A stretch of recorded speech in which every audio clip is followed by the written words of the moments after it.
mình để một năm mới, một tuổi mới, thêm một tuổi mới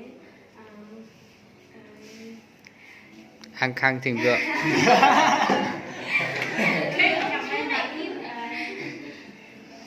Và xin Chúa hãy giữ dắt tuổi 25 này của mình để đi đúng đắn theo với ý muốn của Chúa. Người thứ ba không?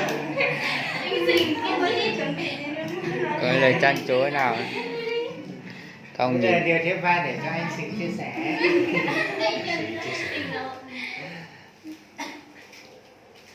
Hôm nay là tính tuổi 25 của vợ thì nếu có gì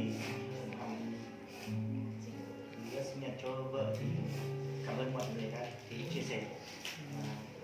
Mong Chúa hãy phù hộ cho vợ thêm tuổi năm. Cảm ơn Chúa. Amen. Thế hôm nay ai mua bánh cho vợ nhỉ? Hôm nay vợ là phải cảm ơn chồng. Ok, thế thì đến được anh nhỉ? Đến được em. Xin lỗi.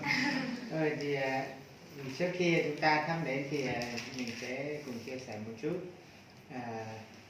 Để chúng ta bước vào cầu nguyện ấy, thì em sẽ xin phép được đọc lời Chúa một vài câu cho chúng ta cùng được nghe về lời của Chúa nói đến sự ra đời của một con người.